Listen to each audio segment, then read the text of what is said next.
perkenalkan, nama saya Hana Kamila Putri dari kelas 9F. Di sini saya ingin menyampaikan pelajaran PPKN materi bab 4 keberagaman bangsa Indonesia dalam Bingkai Bhinneka Tunggal Ika. Sebab yang saya akan bacakan yaitu adalah suatu permasalahan pencegahan dalam keberagaman masyarakat Indonesia. Bentuk keberagaman masyarakat Indonesia. Kekayaan bangsa Indonesia akan keberagaman merupakan suatu hal yang harus dijadikan sebagai dorongan untuk masyarakat Indonesia lebih mengenal dan memahami keberagaman masyarakat Indonesia.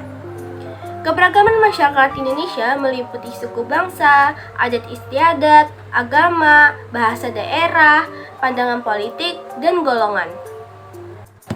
Keberagaman masyarakat Indonesia dalam suku bangsa. Persebaran suku bangsa yang luas menjadikan suku bangsa di Indonesia memiliki ciri khas masing-masing, berbeda antara satu suku bangsa dengan satu suku bangsa lainnya. Dengan adanya keberagaman suku bangsa menyebabkan beberapa faktor, yaitu adalah letak strategis, perbedaan sumber daya alam, kondisi negara, kepulauan. Letak strategis wilayah Indonesia. Indonesia memiliki letak geografis yang strategis. Wilayah Indonesia berada di posisi silang jalur perdagangan dunia. Karena letak yang strategis, wilayah Indonesia menjadi jalur perdagangan internasional yang ramai. Kondisi negara kepulauan.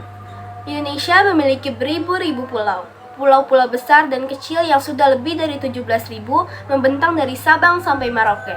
Dengan adanya faktor kondisi sebagai negara kepulauan tersebut membuat terhambatnya hubungan antar masyarakat dari pulau-pulau yang berbeda alam. Perbedaan kondisi alam suatu daerah juga berdampak pada keberagaman suku dan budaya di Indonesia.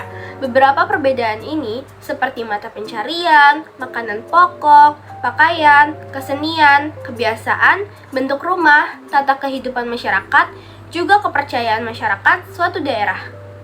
Ada pula pengaruh keberagaman masyarakat Indonesia. Pengaruh keberagaman masyarakat Indonesia dibagi menjadi dua, yaitu adalah dampak positif dan dampak negatif. Dampak positif yang ditimbulkan dari keberagaman masyarakat Indonesia diantaranya yaitu adalah terjadinya integritas nasional.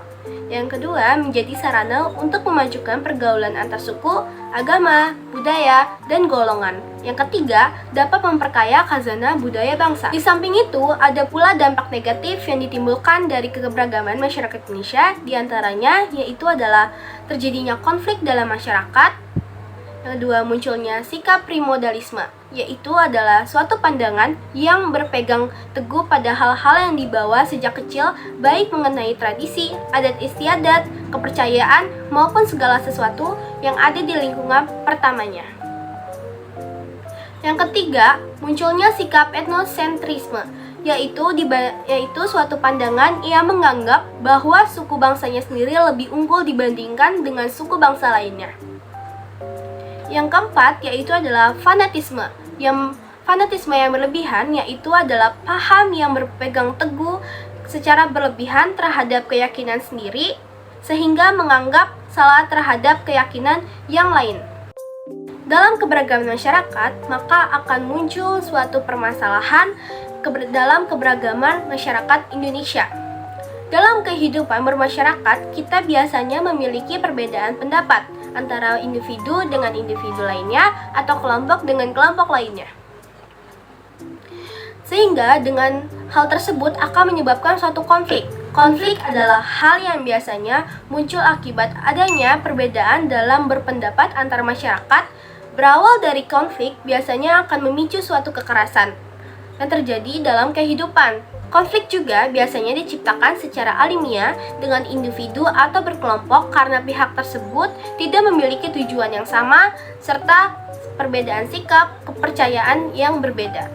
Konflik dalam masyarakat dapat dikelompokkan menjadi beberapa tingkatan, yaitu konflik ideologi dan konflik sosial. Konflik ideologi terjadi karena perbedaan ideologi dalam masyarakat. Contohnya, konflik ideologi adalah peristiwa G30 SPKI yang merupakan penolakan bangsa Indonesia terhadap ideologi komunis. Yang kedua, konflik politik merupakan pertentangan yang disebabkan perbedaan kepentingan dalam memperoleh kekuasaan atau merumuskan kebijakan pemerintah. Adapun berdasarkan golongannya, konflik dapat digolongkan berdasarkan 1. Konflik antar suku, yaitu pertentangan antara suku yang satu dengan suku yang lainnya.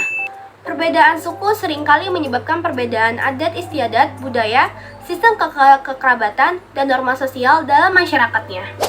Yang kedua, yaitu adalah konflik antar agama, yaitu pertentangan antara kelompok yang memiliki keyakinan atau agama berbeda antara kelompok dalam agama tertentu.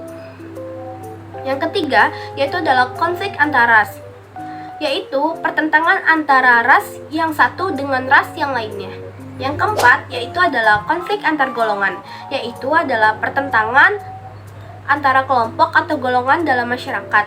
Golongan atau kelompok dalam masyarakat dapat dibedakan atas dasar pekerjaan, partai politik, asal daerah, dan sebagainya. Ada pula penyebab terjadinya konflik sosial pada masyarakat, yaitu adalah 1. Tidak adanya persamaan pandangan antar kelompok seperti perbedaan tujuan, cara melakukan sesuatu, dan sebagainya. Yang kedua, yaitu adalah norma-norma sosial tidak berfungsi dengan baik sebagai alat mencapai tujuan.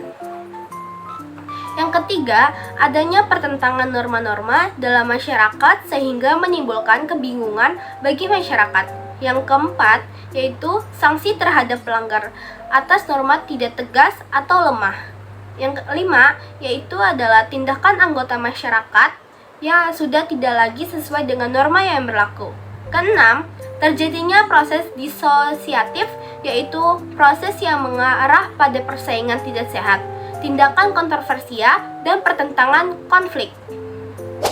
Lalu, ada pula gejala dalam masyarakat yang berpotensi menyebabkan konflik sosial. Pertama, menguatnya etnosentrisme kelompok, yaitu adalah perasaan suatu kelompok yang merasa dirinya paling hebat, baik, dan benar. Yang kedua, stereotip terhadap suatu kelompok, yaitu anggapan yang dimiliki terhadap suatu kelompok yang bersifat tidak baik. Yang ketiga, hubungan antar penganut agama kurang harmonis. Yang keempat, hubungan antar penduduk asli dan penduduk pendatang yang kurang harmonis dapat menimbulkan masalah dalam masyarakat. Selain untuk mencegah suatu konflik, kita juga harus memiliki upaya untuk menyelesaikan suatu konflik dalam lingkungan berbangsa dan beragama.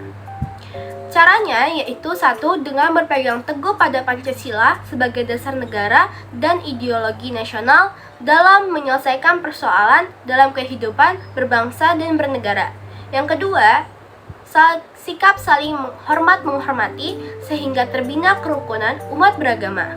Ketiga, membina persatuan dan kesatuan bangsa dalam upaya mewujudkan integrasi bangsa dan negara. Yang keempat, meningkatkan sikap toleransi, empati, peduli, saling pengertian, saling menghormati, dan menghargai antar kelompok masyarakat, terutama karena adanya perbedaan sara. Yang kelima, yaitu adalah melestarikan dan mewariskan budaya daerah. Sekian pemaparan tentang konflik beserta upaya pencegahannya dari saya. Mohon maaf bila masih ada salah-salah kata dalam penyampaian materi. Billahi taufiq wal hidayah. Wassalamualaikum warahmatullahi wabarakatuh.